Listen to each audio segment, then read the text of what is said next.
अस्सलाम वालेकुम वरहमतुल्लाहि वबरकातुहू। प्यारे बच्चों, ऑनलाइन क्लास में आप सभी का वेलकम है। आज हम हिस्ट्री में चैप्टर नंबर 8 के प्रश्नोत्तर कॉपी पर करेंगे। ठीक है, तो देखिए सबसे पहला प्रश्न है, निम्नलिखित में मेल बिठाइए, यानी कि आपको जोड़े बनाने हैं। ठीक है, मैचिंग करनी है। तो मैचिंग इस तरह से ना करके आप ये देखिए, जिस तरह से आंसर लिखा है ऐसे ही सामने सामने लिखकर लिखेंगे। ठीक है, बुद्ध सामाजिक अंतरों पर सवाल उठाए। बुद्ध ने क्या किया था? सामाजिक अंतरों पर सवाल उठाए थे कि ये जो अंतर है समाज में ये नहीं होना चाहिए। उन्होंने इसके लिए आवाज़ उठाई थी। शंकरदेव कौन जो थे? वो नाम घर के संत थे। ठीक है, निज़ामुद्दीन औलिया कौन थे? सूफी संत थे, उसको हम लाएंगे सूफी संत से। नैनार कौन थे? किसकी पूजा करते थे? विष्णु की पूजा करते थे। और अलवार किसकी पूजा करते थे? शिव की पूजा करते थे। ठीक है, तो इसको आप मैच ना करके बल्कि सामने आंसर लिखेंगे। अब आ जाइए सेकंड क्वेश्चन पर। रिक्त स्थानों की पूर्ति करें। रिक्त स्थान की पूर्ति करें, खाली जगह भरनी है आपको इसमें। नंबर 1, शंकर डैश के समर्थक थे। किसके समर्थक थे शंकर? अद्वैत के। ठीक है, उन्होंने कहा था कि द्वैत जो है मतलब निराकार, और इस चीज़ पर बल दिया था कि दैत्य की इस तरह से किसी की पूजा नहीं करते थे, वो बल्कि प्रभु की भक्ति निराकार रूप में करते थे। तो उन्होंने अद्वैतवाद पर बल दिया था। तो यहाँ पर लिखेंगे हम अद्वैत।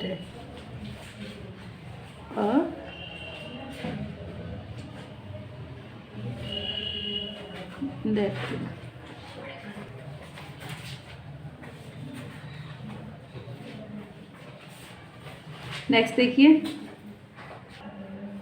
रामानुज डैश के द्वारा प्रभावित हुए थे। रामानुज किसके द्वारा प्रभावित हुए थे? अलवार के द्वारा। तो यहाँ पर हम लिखेंगे अलवार। लिखिए अलवार।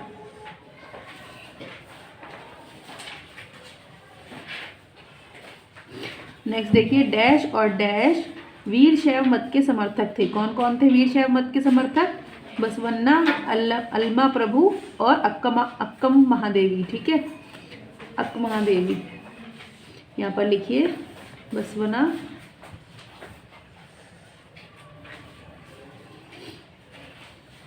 अल्मा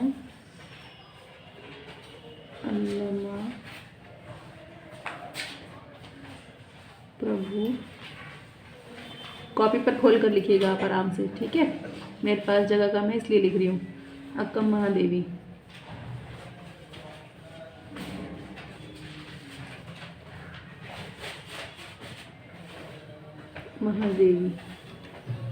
नेक्स्ट देखिए, डैश महाराष्ट्र में भक्ति परंपरा का एक महत्वपूर्ण केंद्र था।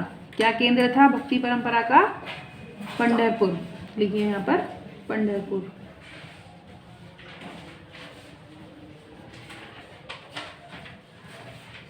अब आ जाइए क्वेश्चन आंसर पर। क्वेश्चन नंबर 3, नाथपंथियों, सिद्धों और योगियों के विश्वासों के आचार व्यवहारों का वर्णन कीजिए। ठीक है, नाथपंथी जो होते हैं सिद्ध योगी, उनके क्या आचार व्यवहार थे, उनका वर्णन करना है। नंबर 1, उन्होंने साधारण तर्क वितर्क के आधार पर रूढ़िवादी धार्मिक कर्मकांडों एवं सामाजिक व्यवस्था का विरोध किया था। यानी कि उनको समाज में ये जो रूढ़िवादी होते हैं और जो चल रहा है समाज में, उसका विरोध किया था। ठीक है, नंबर 2 देखिए, उन्होंने संसार के परित्याग एवं संन्यास लेने का समर्थन किया। उन्होंने कहा ये जो सारी दुनिया है ये सब मोह माया है, इसमें ना पड़े, और जो है उन्होंने संन्यास लेने पर बल दिया था कि ईश्वर की भक्ति, मोक्ष तभी मिलेगा जब भक्ति हम एकांत में जाएंगे और संसार के सारे लोगों को छोड़ देंगे।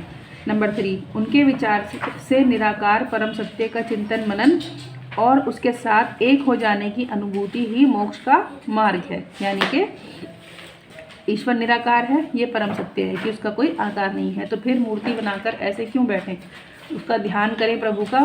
पर्वतों में चले जाते थे सन्यासी, आपने सुना होगा या किसी मूवी वगैरह में कभी तो देखा होगा कि सन्यास लेकर वो किस तरह से सिर्फ भक्ति करते थे अकेले बैठकर।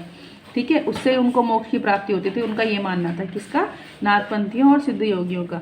उन्होंने योगासन, प्राणायाम और चिंतन मनन जैसी क्रियाओं के माध्यम से मन एवं शरीर को कठोर प्रशिक्षण देने की आवश्यकता पर बल दिया। उन्होंने ये कहा कि शरीर को इतना प्रबल बना लीजिए, इतना बल रखिए अपने अंदर कि आपको किसी चीज़ की आवश्यकता ना पड़े। आपने देखा होगा कि सर्दी में भी वह बर्फ़ के जगहों पर बिना कपड़ों के बैठे रहते थे, तो अपने शरीर को इतना स्ट्रांग बना लेते थे कि उनको ठंड ही ना लगे। गर्मी में भी बैठे हैं, ठंड में भी बैठे हैं, बारिश में भी बैठे हैं। नंबर 5, उनके द्वारा की गई रूढ़िवादी धर्म की आलोचना ने भक्ति मार्गीय धर्म के लिए आधार तैयार किया, जो आगे चलकर उत्तरी भारत में लोकप्रिय शक्ति बना और जो आगे चलकर लोगों ने इसको अपनाया कि ये इन जो कहते हैं वो सही कहते हैं, इसी तरह से मोक्ष की प्राप्ति होगी। नंबर 4 देखिए, कबीरदास द्वारा अभिव्यक्त प्रभु विचार क्या क्या थे। कबीरदास के विचार बताने अब आपको, उन्होंने इन विचारों को कैसे अभिव्यक्त किया, ठीक है, ये भी लिखना है। आगे देखिए आंसर, बनारस में रहने वाले कबीरदास पेशे से जुलाहे थे, ठीक है, जुलाहे होते हैं जो कपड़ा बुनने का काम करते हैं। उनकी माँ का नाम नीमा था। आगे चलकर वह हिंदी भाषा के प्रख्यात महाकवि तथा समाज सुधारक के रूप में प्रसिद्ध हुए। हिंदी के वो कवि प्रसिद्ध हुए क्योंकि उनकी रचनाएं जो हैं वो काफ़ी फेमस हैं, आज भी हम उनको पढ़ते हैं। और उन्होंने समाज सुधार के भी कार्य किए कि समाज में जो बुराई देखते थे उनको वो लिखते थे और उनके खिलाफ आवाज़ उठाते थे। उन्होंने अनेक शिक्षाप्रद दोहों की रचना की है, उनके दोहों से जो शिक्षा मिलती है वो लिखते ही थे समाज की बुराइयों के खिलाफ। आगे देखिए उनके प्रमुख विचार। नंबर 1, धर्मों का अंतर अथवा भेदभाव मानव द्वारा बनाया गया है। वो कहते थे ये जो धर्म है, ये अंतर जो है, ये सभी मानव द्वारा बनाए गए हैं। ईश्वर ने ऐसा कुछ नहीं कहा है कि कोई ऊंची जाति का है या कोई नीची जाति का है या कोई अमीर है गरीब है, ये सब लोगों ने खुद बनाया है, भगवान ने ऐसा कुछ नहीं बनाया। प्रत्येक व्यक्ति को ईश्वर के प्रति प्रेम भाव रखना चाहिए। और क्या कहते थे कि सभी को ईश्वर के प्रति प्रेम भाव होना चाहिए। हिंदू और मुसलमान एक ही ईश्वर की संतान हैं। क्या कहते थे वो कि दोनों एक ही ईश्वर की संतान है। सही बात भी है, दोनों सभी को अल्लाह ने पैदा किया है। नंबर 4, ईश्वर के कई नाम हैं, राम और रहीम में कोई अंतर नहीं है। क्या कहते थे वो, ईश्वर के कई नाम हैं, सभी जो है ईश्वर की हैं और उनके कई नाम हैं। राम भी कोई राम कह के पुकारता है तो कोई रहीम कह के पुकारता है, सभी एक ही के नाम हैं। नंबर 5, ईश्वर निराकार है, यानी उसका कोई आकार नहीं है। इस पर बल दिया उन्होंने, जब तो मूर्ति पूजा का भी वो विरोध करते थे। भक्ति के माध्यम से मोक्ष की प्राप्ति संभव है। भक्ति के माध्यम से मोक्ष की प्राप्ति संभव है, ये उनको भी लगता था। कबीरदास की विचार अभिव्यक्ति, अब हम लिख रहे हैं विचार अभिव्यक्ति। कबीरदास ने जनसाधारण की भाषा हिंदी को अपने विचार अभिव्यक्ति का माध्यम बनाया, जिससे जनता उन्हें समझ सके। हिंदी ऐसी भाषा है जो सभी समझ जाते हैं, देश के लोग, हमारे हिंदुस्तान के लोग सभी समझ जाते, तो उन्होंने ऐसी भाषा का चुनाव किया। अपनी जो वो रचनाएं करते थे वो हिंदी में करते थे। उन्होंने साखियों और पदों के विशाल संग्रह की रचना की है। उनका जो संग्रह है, उनके द्वारा जो रचित कविताएं हैं, दोहे हैं, वो काफ़ी ज़्यादा हैं। विशाल संग्रह है यानी काफ़ी बड़ा उनका संग्रह है। अब देखिए क्वेश्चन नंबर 5, सूफियों के प्रमुख आचार व्यवहार क्या थे। सूफी मत इस्लाम के आध्यात्मिक और रहस्यवादी आयामों का प्रतिनिधित्व करता है। सूफी मत की शिक्षाओं का मूल आधार कुरान और पैगंबर द्वारा आरंभ की गई परंपराएं हैं। सूफी शब्द अरबी शब्द सूफ यानी ऊन से लिया गया है, ठीक है। तो मुसलमान क्या मानते हैं, अल्लाह की किताब कुरान को फॉलो करते हैं और पैगंबर के बताई हुई चीज़ों को फॉलो करते हैं, ठीक है। जानते हैं ना आप भी कि जो अल्लाह के नबी प्यारे सल्लल्लाहु अलैहि वसल्लम ने जो किया, जो सुन्नत चीज़ें हैं, हम उनको फॉलो करते हैं। तो ये इसमें बताया गया है। सूफी पंथ के प्रमुख आचार विचार, अब वो क्या मानते थे, उनके क्या विचार थे सूफी संतों के, वो भी लिखने हैं हमें। नंबर 1, ईश्वर एक है, उसे प्रेम साधना और भक्ति द्वारा प्राप्त किया जा सकता है। नंबर 2, पीरों के उपदेशों को मानना चाहिए, ठीक है। नंबर 3, अन्य धर्मों और संप्रदायों के प्रति उदार दृष्टिकोण रखना चाहिए, यानी कि प्रेम से पेश आना चाहिए लोगों से। ये नहीं कि वो हमारे धर्म का नहीं है तो हम उसको जो है हीन भावना रखें उसके साथ या फिर झगड़ा करें। सभी को एक समान मानना चाहिए और सबसे प्रेम से व्यवहार करना चाहिए। नेक्स्ट पॉइंट है नंबर 4, वह नैतिकता पर बल देते थे। नंबर 5, उन्होंने मनुष्य मात्र की सेवा पर अधिक बल दिया कि ये सब करना, कि जल चढ़ाना, ये सब करना, वेस्ट करना मतलब ना करें, बल्कि मनुष्य की सेवा करें। ठीक है। नंबर 6, वे हिंदू और मुसलमानों द्वारा दोनों को समान रूप से मान देते थे, वो दोनों को समान मानते थे। नंबर 7, व्रत और पूजा पाठ को अधिक महत्व नहीं देते थे, कि ये सब करना महत्वपूर्ण नहीं है, बल्कि सेवा करो मनुष्य की। नंबर 6 देखिए, क्वेश्चन आया, आपके विचार से बहुत से गुरुओं ने इस समय प्रचलित धार्मिक विश्वासों तथा प्रथाओं को अस्वीकार क्यों किया? उस समय की जिसकी बात हो रही है, ये आप जी पढ़ रहे हैं मध्यकालीन भारत को 700 से 1750 ईस्वी। इसमें जो ये जितनी भी धार्मिक मान्यताएं थीं, उन सभी ने प्रथाओं का मतलब खंडन किया, अस्वीकार किया उनको।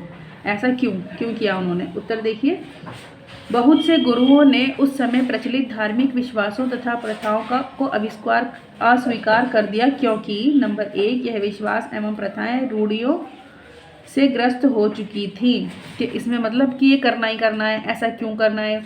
तो उन्होंने जो है इसके लिए आवाज़ उठाई कि ऐसा क्यों है। जैसे कि आप एक एग्जांपल देती हूँ मैं आपको, जैसे सती प्रथा होती थी, उसका भी बहुत विरोध हुआ कि अगर किसी औरत का पति मर गया है तो उसको भी उसके साथ जला दो। तो इसका उन्होंने विरोध किया। भाई उसकी क्या गलती है? ईश्वर ने जितनी आयु लिखी थी पति की उतनी थी। तो इस तरह से काफ़ी सारी मान्यताएं थीं जो गलत थीं, तो उन सभी का विरोध किया है।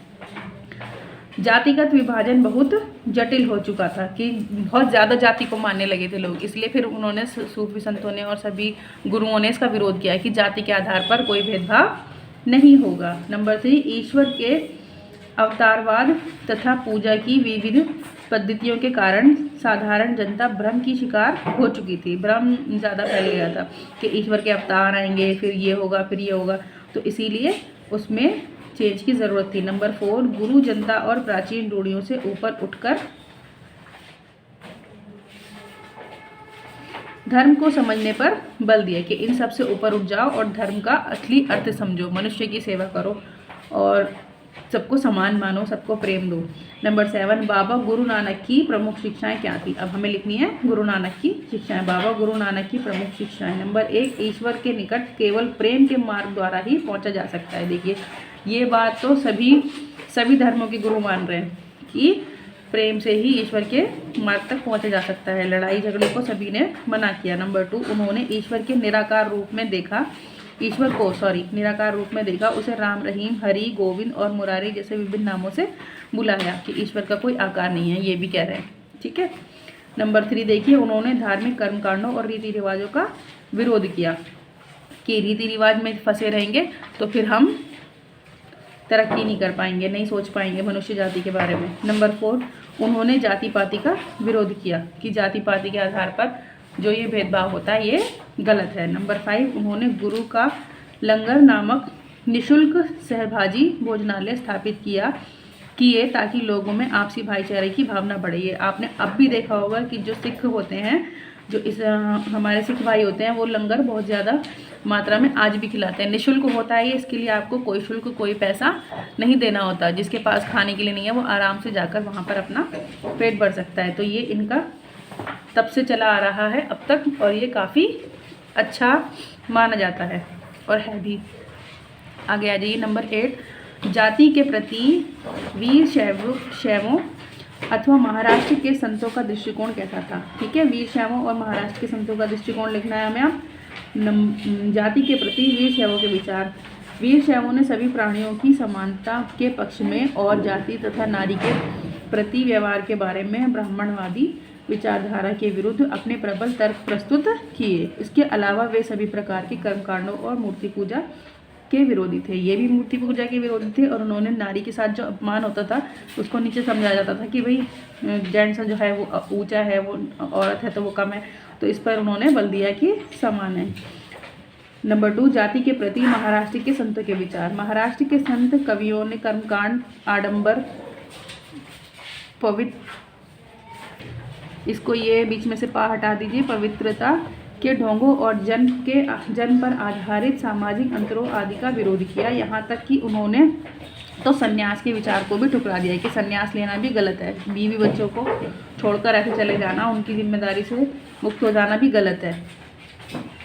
और किसी भी अन्य व्यक्ति की तरह रोजी रोटी कमाते हुए परिवार के साथ विनम्रतापूर्वक ज़रूरतमंद साथी प्राणियों की सेवा करते हुए जीवन बिताने को अधिक पसंद किया कि जो करना है, अच्छे कर्म करने हैं, वो सभी के साथ रहकर, परिवार वालों के साथ रहकर रोजी रोटी कमाते हुए ही करें। संन्यास लेना उन्होंने गलत बताया। आगे आ जाइए क्वेश्चन नंबर 9। आपके विचार से जनसाधारण ने मीरा की याद को क्यों सुरक्षित रखा है? आज तक मीरा की जो है ये कृतियाँ पढ़ी जाती हैं, क्यों पढ़ी जाती हैं, क्यों याद रखा हुआ है उनको अभी तक? ठीक है, उत्तर लिखना है। मीराबाई की याद को जनसाधारण ने सुरक्षित रखा है क्योंकि मीराबाई ने अपने गीतों द्वारा उच्च जातियों और रीतियों नियमों को खुली चुनौती दी। ठीक है, इन्होंने भी जातियों और रीतियों के विरुद्ध जो है चुनौती दी थी, बोला था कि ये गलत है। नंबर 2, वह एक राजपूत राजकुमारी थी और उसका विवाह मेवाड़ के राज परिवार में हुआ था। फिर भी उसने रविदास जो अस्पृश्य जाति से संबंधित थे, यानी कि ऐसी जाति जिसको निजी जाति समझा जाता है कि उनको स्पर्श भी नहीं करना, उनको जो है गुरु बनाया हुआ था। ठीक। नंबर 3, जबकि इतने बड़े परिवार से थी वो, ठीक है, राज परिवार से थी। नंबर 3, उसने भगवान कृष्ण की उपासना में अपने आप को समर्पित कर दिया था। उन्होंने पूरी की पूरी जो है भगवान कृष्ण की भक्ति में खुद को समर्पित किया हुआ था। आगे यहाँ तक जो है करने आपको प्रश्न, इससे आगे आप ना करें। क्वेश्चन नंबर 9 तक सभी बच्चे अपनी हिस्ट्री की कॉपी में कंप्लीट करें। मिलते हैं हम नेक्स्ट वीडियो में, नेक्स्ट क्लास में। तब तक के लिए अल्लाह हाफिज़। अस्सलामु अलैकुम व रहमतुल्लाहि व बरकातुहू।